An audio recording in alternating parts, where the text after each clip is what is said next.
Bonsoir à tous et bienvenue dans l'épisode 4 de Zone Grise, le dernier de l'année civile. Je suis aujourd'hui avec 3 chroniqueurs. Tristan, toujours là, fidèle au poste, le numéro 2. Et on est avec Jao également qui fait son retour, hein. Bonjour à tous. Ça va Jao? Très bien, très bien. Ça va, super. Et une nouvelle, Kimia aujourd'hui qui va commencer, qui va faire ses débuts à Zone Grise. Bonjour à tous. Ça va Kimia? Ça va super. Alors, il y a eu une actualité encore très riche hein, cette semaine et on va commencer par une actualité très triste avec l'Australie sur le premier flash info, la pire attaque terroriste de l'histoire du pays. Dimanche, l'Australie a été victime d'un attentat historique sur son sol, une attaque ciblant la communauté juive. Deux suspects, un père et son fils, respectivement âgés de 50 et 24 ans, ont ouvert le feu sur la plage de Bondi à Sydney, entraînant la mort de 16 personnes, dont l'un des assaillants abattu par les forces de l'ordre. Cette violente attaque a relancé de nombreux débats sur le port d'armes mais aussi sur la hausse des actes antisémites depuis le 7 octobre 2023. À noter que l'un des deux assaillants avait été la cible d'une enquête en 2019 pour de supposés liens avec l'organisation État islamique. Kimia, j'aimerais solliciter ton avis pour ta première dans l'émission. Tu vas ouvrir le bal. Qu'est-ce qu'elle t'inspire, cette attaque finalement? Bon, au-delà de la tristesse évidemment qu'elle a suscité, mais qu'est-ce que ça t'inspire un peu sur la géopolitique mondiale? Eh bien, c'est un acte, déjà, visant la communauté juive, donc on peut dire que c'est un acte antisémite qui a blessé, énormément d'individus. Parmi ces victimes blessées, il y avait, une jeune fille de 10 ans, il faut aussi, le dire, un rabbin d'une quarantaine d'années, un ingénieur informatique français, et encore même un survivant de la Shoah. Donc oui, c'est une situation attristante et il faut aussi souligner, l'acte héroïque, de Ahmed Al-Ahmed. C'était un père de famille qui était sur les lieux et qui était caché derrière une voiture et qui a saisi l'opportunité pour s'interposer et attraper le terroriste de derrière et même prendre son arme Désarmé, j'ai et le retourner ça. contre lui avec assurance, donc qui a pu empêcher, Héroïque. que la tuerie continue, quoi. Il y a souvent des héros comme ça, hein, Tristan, dans ces attaques-là. De temps en temps, ça arrive, quelqu'un qui, comment dire, prend son courage à 2 mains dans la peut-être, et qui est pris d'une certaine vigueur, je ne sais pas, mais L'adrénaline. qui, comme ça se dit, «En réalité, il faut que j'apporte mon aide, quoi». On vit en Europe On vit en Europe maintenant, des pourparlers qui durent. Dimanche, Volodymyr Zelensky s'est entretenu avec les émissaires américains Steve Witkoff et Jared Kushner du côté de Berlin. Une réunion qui a duré plus de 5 heures et qui aura mis l'accent sur la nécessité de la résolution du conflit face à l'impatience de Donald Trump. Si Steve Witkoff a salué les nombreux progrès consécutifs à ces échanges, les tractations doivent se poursuivre ce lundi. L'objectif ukrainien est clair, parvenir à un cessez-le-feu sans octroyer de concessions territoriales à la Russie. Les débats sont actuellement menés dans un pays de l'Union européenne qui a été critiqué par Donald Trump, qui a épinglé le manque de décisions fortes de ses dirigeants. Jao, on a l'impression que ce conflit est interminable, on en parle dans tous les épisodes depuis le début de Zone Grise. Est-ce qu'on est sur une avancée considérable maintenant? En fait, j'ai l'impression qu'on est sur une avancée considérable toutes les semaines. Comme tu as dit, c'est interminable. Il y a 2 semaines, des gens, quand ils se sont rencontrés, les États-Unis et l'Ukraine à Genève, on voyait déjà la fin des négociations, la fin des conflits. Au final, ça a changé. Maintenant, on a l'impression que ça va être la fin. Enfin, j'ai hâte de voir les prochaines semaines parce que j'ai l'impression que c'est interminable, quoi. Toi aussi, Tristan, tu as ce sentiment? Oui, surtout et je me dis, qu'on n'y pense pas forcément, mais on fait zone grise toutes les semaines. Ce qui fait que semaine après semaine, c'est pas en une semaine qu'un conflit se règle le plus souvent. Donc je me dis limite autant faire un point sur le conflit russo-ukrainien peut-être tous les mois. Parce que chaque semaine après de En parler en fait. ah mais ça va être long, ça va être long. Mais ouais, c'était pour la petite touche d'humour, même si c'est, bien sûr un sujet délicat. Mais en fait, on se rend compte qu'on fait l'émission chaque semaine. Chaque semaine, il y a quelque chose qui se rajoute tout petit peu et dans l'immensité qu'est ce conflit, en réalité, c'est pour moi, c'est qu'une petite, c'est qu'une, comment on appelle ça? Dans une botte de foin, comment on appelle ça l'expression? C'est une aiguille dans une... Une bonne voilà, une aiguille, c'est une aiguille dans une botte de foin, mais tellement immense. Surtout que, En enfin, russe. à noter encore une fois, l'importante présence des États-Unis. On a l'impression que c'est eux qui donnent les règles du jeu, et ça j'imagine que ça fait la transition pour ton actualité suivante? Oui, on va en parler évidemment avec l'Asie, une violente escalade depuis le 7 décembre dernier. 26 personnes, dont 11 civils cambodgiens, sont mortes dans la résurgence du conflit entre la Thaïlande et le Cambodge. Le président américain Donald Trump avait pourtant affirmé être parvenu à fixer un cessez-le-feu avec les deux parties, une affirmation niée par Bangkok et qui ne se traduit pas dans les faits, puisque les hostilités se sont poursuivies samedi et dimanche. Les tensions entre les deux pays s'étaient déjà fait de ressentir en juillet dernier, puisque 43 personnes avaient perdu la vie dans un conflit qui avait pris fin grâce à la médiation des grandes puissances mondiales. Kimia, il y a une résurgence dans ce conflit aussi et comme le disait Jao, il y a l'implication, des Américains avec Donald Trump qui a dit avoir résolu le conflit, alors que finalement, on n'en voit pas le bout. Oui, c'est tout à fait ça. Donc c'est vrai qu'aujourd'hui, il y a un vrai problème sur ce conflit-là, Jao. Ouais, c'est vrai qu'on a l'impression que sur tous les conflits récents, Donald Trump s'implique en essayant de les régler. Seulement, on voit que, comme tu l'as dit, les cessez-le-feu ne sont pas forcément mis en place. On a eu ça entre Israël et Palestine, on a ça avec Thaïlande-Cambodge, entre Russie et Ukraine. Maintenant, pour ce qui est de Thaïlande-Cambodge, le conflit dure depuis plus d'une semaine, enfin, l'actualité récente s'est intensifiée, mais déjà des cessez-le-feu avaient eu lieu en octobre dernier. Et au final, même aujourd'hui, des sites historiques au Cambodge, les Mmh. temples d'Angkor, enfin, la zone a été visée, ou en tout cas, c'est comme ça que le Cambodge accuse la Thaïlande d'attaque. Donc, est-ce que ça a vraiment un impact? C'est une question qu'on peut se poser. Tristan, tu Et veux rebondir? effectivement, ce qui est inquiétant, je trouve, avec ce conflit, c'est qu'il arrive dans une région du monde qui est moins sujet à ce type de conflit. C'est-à-dire des conflits armés, avec une grande escalade de violence. Quand on parle de ce type de conflit avec une grande escalade de violence, on peut peut-être penser au Moyen-Orient, également des conflits à l'est de l'Europe, certes, mais peu souvent dans l'Asie de l'Est et dans l'Asie du Sud-Est. Les Dans l'Asie de des conflits entre 2 pays, tu veux dire? Oui, oui, ou même des conflits peut-être, entre plusieurs entités, mais je veux dire, ce sont le plus souvent en Asie de l'Est, ces dernières années, des conflits plutôt froids, je dirais. Peut-être des petites menaces, des invectives, des menaces économiques, par exemple entre la Chine, les Philippines, le Japon pour le contrôle de certains métaux précieux, et cetera. Mais cela va rarement dans le conflit armé, c'est ça qui est inquiétant. Surtout qu'on parle de 2 zones, ou en tout cas de 2 pays qui sont très importants dans la région et qu'on a vraiment la médiation de grandes puissances mondiales. Parce que c'est vrai Bien sûr. qu'en juillet, il y avait eu, une résurgence du conflit aussi. Ça avait été, justement résolu par les Américains à l'époque. On on conclut, ce flash info avec les revendications de la Gen Z en Bulgarie. Après s'être illustrée au Maroc, à Madagascar ou encore au Népal, la Gen Z s'organise maintenant du côté de la Bulgarie. Grâce à une mobilisation insufflée sur les réseaux sociaux, la jeunesse bulgare a contraint le gouvernement pro-européen à démissionner. La Bulgarie est l'un des pays les plus corrompus d'Europe et les manifestations qui ont ébranlé le pays ces derniers jours sont le fait de ce problème qui n'a cessé de croître au sein de la classe politique. La Bulgarie va passer à l'euro le 1er janvier prochain tandis que le budget adopté pour 2026 a mis le feu aux poudres. Cette jeunesse n'a pour la majorité pas connu le communisme et souhaite vouloir faire bouger les lignes sur le volet économique et social. Tristan, il y a l'implication de la Gen Z dans cette manifestation finalement en Bulgarie et c'est vrai qu'il y a pas mal de manifestations dans le monde qui englobent la jeunesse. C'est quoi un peu ton ressenti dessus? Effectivement, moi, le point de vue que j'aimerais apporter sur ce fait d'actualité, c'est pas forcément lié à la Gen Z. Je pense que mes compatriotes autour de la table en seront bien plus capables.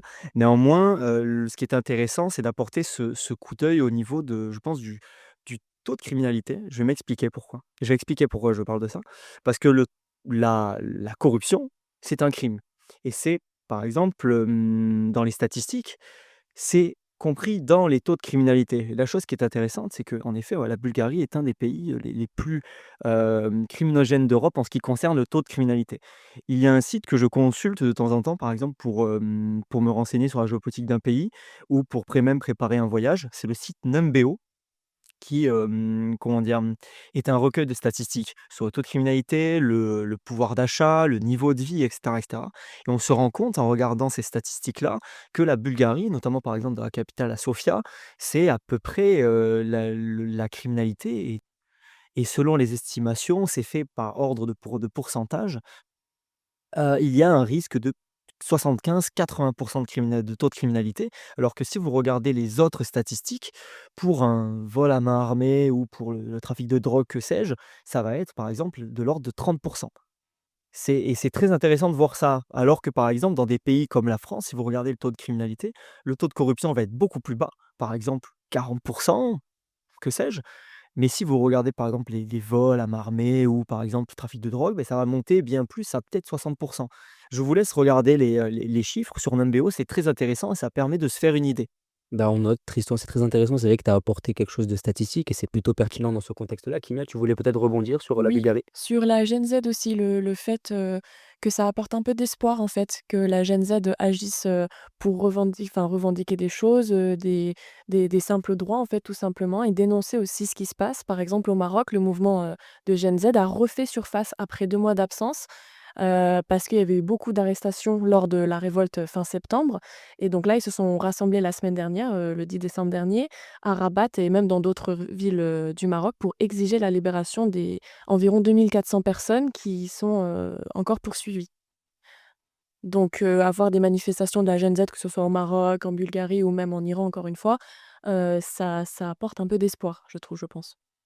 Ça apporte de l'espoir effectivement, mais c'est surtout, j'ai l'impression, évidemment à toute, mesure, respectée, un lien avec, par exemple le printemps arabe, c'était pareil, c'était aussi, des manifestations populaires, des jeunes principalement. Donc il y a probablement un lien à faire, des études qui devraient exister à ce sujet-là. C'est vrai que c'est souvent insufflé par la jeunesse, hein, ce genre de mouvements qui vont renverser un gouvernement. On parle quand même d'une génération jeune qui n'a pas connu le communisme et qui parvient aujourd'hui à renverser un gouvernement. Donc on voit vraiment qu'il n'y a peut-être pas dans les esprits aujourd'hui ce formatage qui a pu avoir lieu peut-être dans le communisme. On formait directement les jeunes finalement et aujourd'hui on l'a peut-être un peu moins avec les libertés octroyées à la jeunesse. En plus avec, l'arrivée des réseaux sociaux, enfin la En plus, ils assurent. Exactement, on peut aussi parler des réseaux. On va maintenant passer aux chroniques évidemment, les meilleurs moments de cette émission en toute humilité. On va parler aujourd'hui, de la Russie, avec Tristan puisque la Russie malgré, les sanctions économiques continue finalement à peser lourd et tu vas nous en parler dans ta chronique. Effectivement.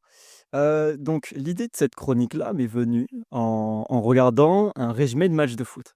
Donc Mmh. je m'explique, c'est Original. on est sur, une rencontre d'Europa League. Le club de Graz, qui est un club autrichien, joue contre, l'Étoile rouge de Belgrade. Donc l'Étoile rouge de Belgrade, c'est un club de Belgrade, un peu club serbe, historique de Serbie et je me suis rendu compte que sur leur maillot, il y avait le sponsor de Gazprom. Je ne sais pas si ça vous dit quelque chose? Je pense que oui. Gazprom, c'est tout simplement, c'est le géant russe gazier, en termes de gaz et c'est une entreprise quasi étatique, hein. C'est hyper important à l'échelle russe et également européenne et internationale.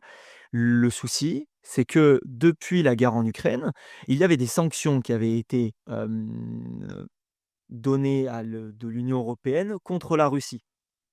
Hem et notamment, énormément d'entreprises étrangères étaient parties de Russie.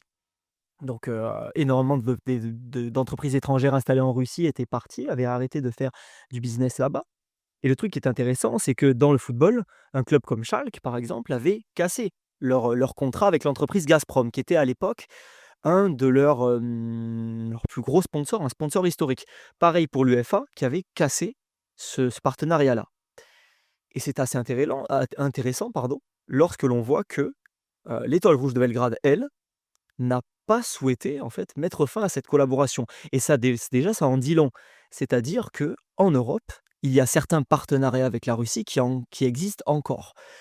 Pourquoi ce partenariat existe encore? Tout simplement parce que déjà, à l'époque où l'Étoile rouge de Belgrade avait beaucoup de problèmes économiques, le sponsor Gazprom, qui est un sponsor historique du club, était resté et avait aidé le club à s'en sortir. Et également, autre fait important, la Serbie ne fait pas partie de l'Union européenne. Lorsque l'on sait que la plupart des sanctions contre la Russie pouvaient venir notamment de l'Union européenne. Donc déjà, ça, c'est un fait à comprendre. Mais à partir de ce fait-là, on peut évoquer d'autres sujets. Par exemple, on avait dit à un moment donné que énormément d'entreprises étrangères avaient quitté la Russie. Mais quitter, on ne quitte pas un pays comme ça. Parce que lorsque vous avez une activité économique sur un territoire, que vous avez des entreprises, des employés, des procédés de fabrication, les entreprises, on ne peut pas les déplacer. Les entreprises, les usines, pardon, elles restent là. Les machines, c'est compliqué de les déplacer également. Les employés sont toujours là et les procédés de fabrication également. Donc en fait, on s'est rendu compte au fur et à mesure des années que, par exemple, des entreprises comme là, je peux penser à de l'alimentaire, comme par exemple, un des leaders des boissons gazeuses, par exemple Pepsi, était avait fait mine de partir de Russie, mais finalement était resté, avait continué ses activités économiques sur place. Mais comment? pour bien se faire voir à l'international, on a une série, entre guillemets, «d'entourloupes» de ces entreprises-là, qui, par exemple, ont changé d'enseigne, enfin, changé de logo, mais spécialement pour la Russie. Par exemple, à ce moment-là, il y a quelques années, Pepsi, après, 2022, est devenu Evervest Cola. Vous pouvez regarder sur internet, Evervest, ça n'avait plus rien à voir avec le Pepsi. Finalement, en fait, c'était le même groupe, mais pour la Russie, spécialement pour la Russie, Pepsi avait changé de logo pour paraître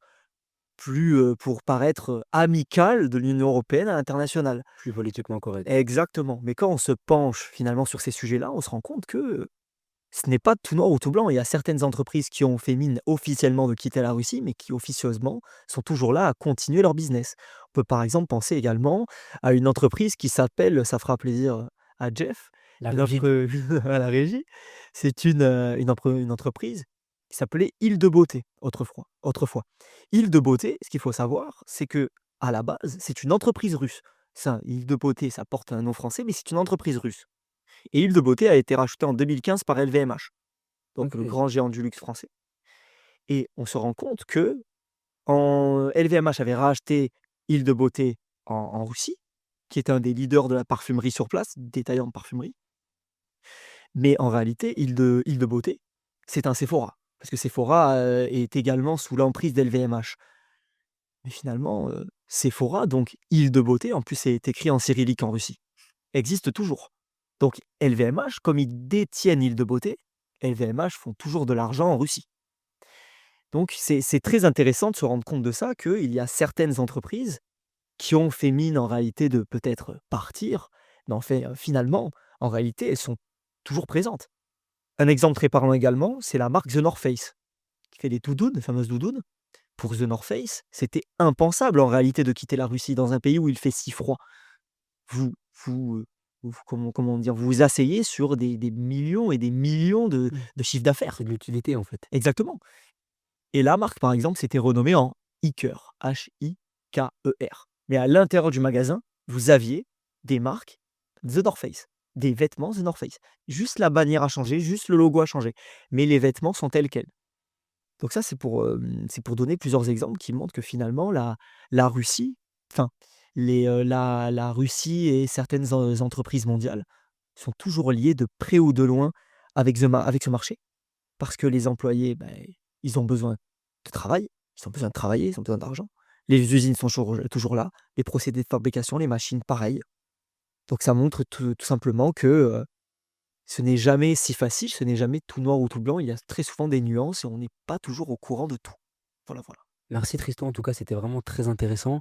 Et Jao, je voudrais solliciter ton avis sur la chronique de Tristan, sur l'incapacité finalement de nombreux gros acteurs économiques de quitter la Russie, puisque finalement, il y a une dépendance qui s'est installée bien avant la guerre. Ouais, j'ai trouvé ça très intéressant parce que pour le coup, c'est une chose que je connaissais pas vraiment. C'est vrai que j'avais entendu parler donc de Gazprom ou même de Butagaz, toutes ces entreprises gazières russes qui ont été retirées des compétitions Mmh. sportives principalement. C'est super. Mais le fait, comme tu as dit, de faire mine, de partir, Mmh.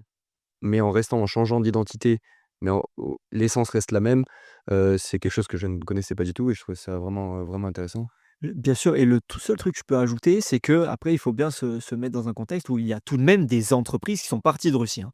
Et des entreprises qui sont réellement parties de Russie et qui ont décidé de couper tout contact économique avec la Russie. Néanmoins, il y a plusieurs cas de figure. Il y a les entreprises qui partent totalement. Il y a des entreprises, comme dit par exemple précédemment, qui font mine de partir, mais qui en réalité changent, par exemple, de packaging, changent de logo, et cetera, comme Pepsi.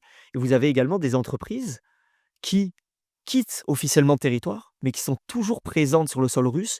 Comment? Je vais vous l'expliquer. Par exemple, l'entreprise Coca-Cola qui a officiellement quitté la Russie, mais vous pouvez trouver des canettes de Coca-Cola en Russie, tout simplement parce qu'elles sont importées de pays, enfin, elles sont exportées par des pays tiers, des pays alliés de la Russie, qui les exportent en Russie.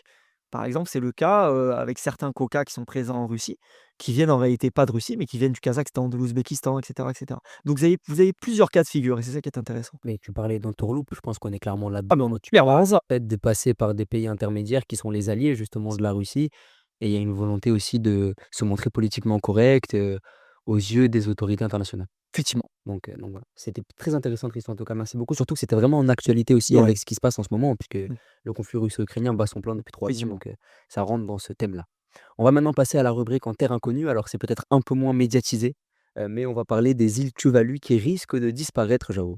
Alors effectivement, c'est beaucoup moins médiatisé parce que ça fait tout autant l'actualité, comme je vais vous expliquer. Pour ça, on va donc très très loin, dans l'océan Pacifique, au large de l'Australie, on va parler des Tuvalu. Si vous en avez déjà entendu parler, c'est peut-être la dernière fois avant qu'on ne parle de ces îles au passé. Alors voilà, ça c'était juste pour mettre dans l'ambiance, parce que l'actualité des Tuvalu est loin d'être positive. Mais donc avant toute chose, une petite présentation, de l'État. Tuvalu, c'est un archipel constitué de 9 îles habitées, dont la capitale, Funafuti, qui est une île de 12 kilomètres de long. C'est extrêmement petit et on y compte environ 11 000 habitants dans tout le pays, ce qui en fait donc un des moins peuplés du monde. Comme la plupart des îles dans le monde, Tuvalu est sensible au dérèglement climatique, puisque la montée des eaux les impacte directement. Peut-être que vous avez vu cette semaine dans l'actualité, bon, c'est pas la première actualité de l'Australie comme on l'a vu tout à l'heure, mais les premiers réfugiés climatiques de Tuvalu sont arrivés en Australie, nous explique par exemple Radio France Internationale. En fait, il s'agit là d'une simple conséquence de la montée des eaux, qui aura comme effet, selon les Nations Unies, de faire de Tuvalu le premier pays sans territoire habitable. D'ici 2050, plus de la moitié de sa capitale, donc Funafuti, sera engloutie. La population, elle est poussée à l'exil de manière assez urgente. Et ça suscite aucune réaction, Jao? Alors effectivement, Momo, les organisations internationales et les pays du monde entier n'ont pas réellement réagi à un problème qui dure depuis plusieurs années. Tuvalu a donc dû faire passer des messages forts lors des COP 26 et 27 en 2021 et 2022. D'abord en 2021, le ministre des Affaires étrangères de Tuvalu, Simon Kofe, avait effectué un discours les pieds dans l'eau sur une plage de l'archipel. Donc ça c'est important de le savoir parce que c'était un endroit qui n'était pas submergé il y a 10 ans. Le but, c'était de montrer au monde, la situation alarmante dans laquelle le pays se trouvait, face à la montée des eaux et face, donc à cette île qui risque de disparaître petit à petit. Mais c'est surtout en 2022, lors de la COP 27, que Simon Kofe a marqué les esprits. Donc il a annoncé, je cite: «Notre pays se meurt et nous voilà contraints de devenir la première nation numérique du monde». Alors numérique, ça paraît fou, mais en fait ces mots ils s'inscrivent dans le contexte de la volonté de Tuvalu de recréer les îles telles qu'elles sont, mais dans le métaverse. Voilà. Alors, Pourquoi pas? le métaverse, j'imagine que c'est un concept qui vous est pas familier, puisqu'il n'est pas encore popularisé dans le monde entier, pardon. En fait, il s'agit d'un univers virtuel, possible grâce à des technologies un peu futuristes, un univers comme le nôtre, avec une infinité de mondes, de possibilités, comme nous en fait, mais virtuel. Pour se donner une idée, le concept, il est un peu développé dans les livres et les films, comme, Ready Player One de Spielberg, par exemple. Et en fait, c'est historique qu'un État décide d'intégrer ce métaverse. Vous l'aurez compris, en fait, Tuvalu, c'est un pays qui est condamné par la montée des eaux, et donc recréer le pays virtuellement permettrait, selon le Premier ministre, le ministre des Affaires étrangères, pardon, de sauver notre pays de l'oubli, offrant du réconfort à notre peuple et de rappeler nos enfants et nos petits-enfants ce que fut notre pays. Donc en fait, c'est l'idée de préserver sa culture dans un univers parallèle. Ce serait le dernier recours de Tuvalu face à la prochaine disparition des îles dans l'océan. En fait, c'est comme si le métavers servait de musée virtuel pour que Tuvalu ne Ouais, disparaisse jamais. oui. C'est ça, c'est dans l'idée que ça disparaisse jamais en fait. Sauf que voilà, dans les mentalités pacifiques, la disparition du pays, elle est inévitable. D'où l'exode des Tuvaluans, donc les habitants de Tuvalu, vers l'Australie. Il y a 2 ans, un tiers de la population avait demandé un visa vers l'Australie pour, un visa donc, de climatique pour pouvoir, vivre en Australie. Aujourd'hui, c'est 82 de la population qui a demandé un visa. Donc on assiste vraiment à la disparition d'un État, d'une culture et de ses traditions, sans rien pouvoir y faire et sans aucune réelle, réaction internationale.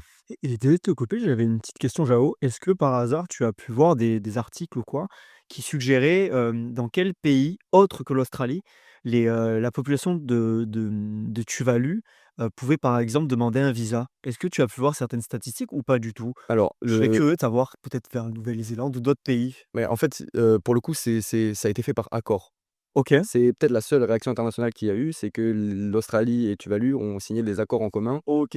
pour OK. que enfin, qu'il puisse y avoir des migrations vers l'Australie. OK. Sauf Super que, intéressant. le nombre de visas par an est limité pour pas que le pays disparaisse d'un coup. Bien sûr. C'est ce que Tuvalu voulait. OK, super, merci beaucoup.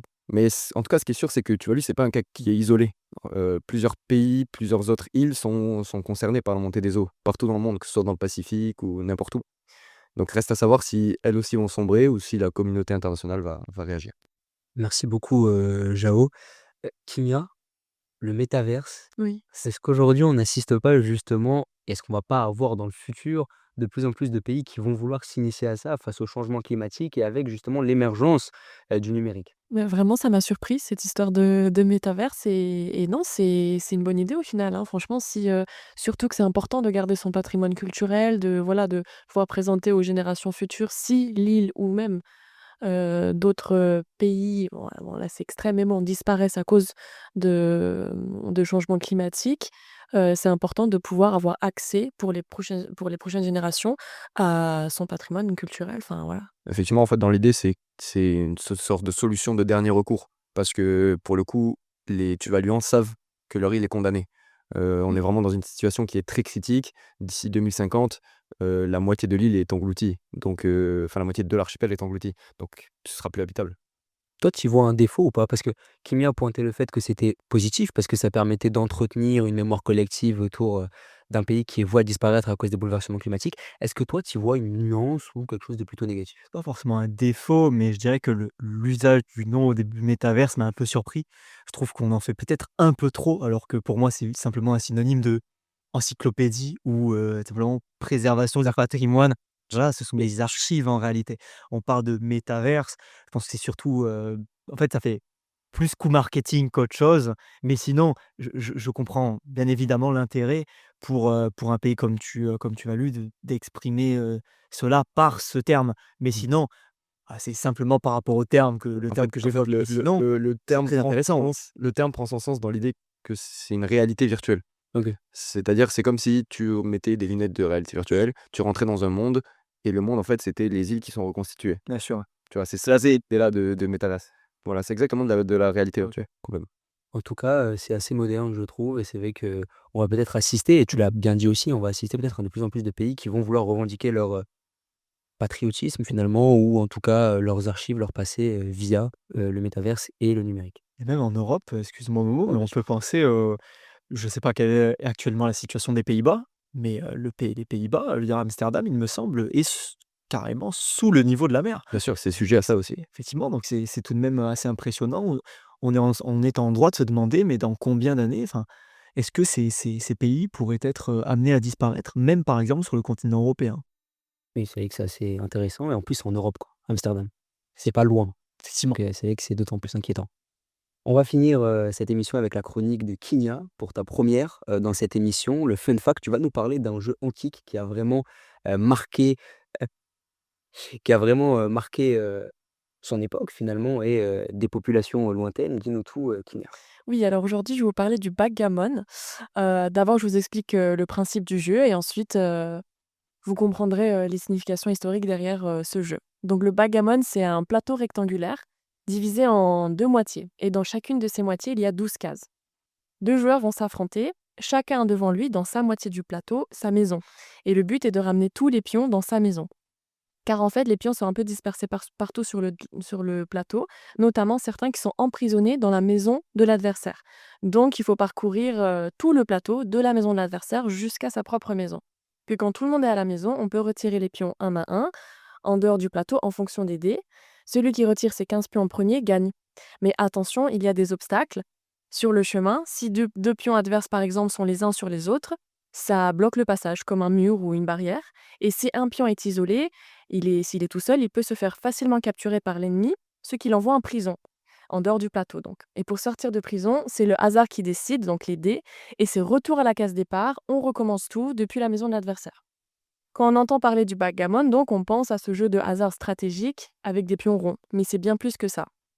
Ce jeu ancestral a des racines datant de 5000 ans en Mésopotamie, Il y avait des plateaux très anciens de jeux de parcours avec des dés et des pions qui avaient été retrouvés en Iran, en Irak, en Syrie, en Turquie, en Égypte et même dans des tombeaux royaux. Mais le jeu a surtout pris forme dans l'Empire perse sous le nom de Tarténald, qui veut dire plateau de jeu de dés, tout simplement. C'est l'ancêtre le plus proche du backgammon. Il a ensuite été transmis aux Grecs, puis aux Romains, puis répandu dans le monde arabe comme un loisir social, et enfin en Europe au Moyen Âge comme un loisir aristocratique. Ce sont les Britanniques ensuite qui standardisent les règles et créent la version moderne qu'on appelle donc backgammon. Il y a une légende qui est la plus populaire sur l'origine du backgammon et qui est assez amusante.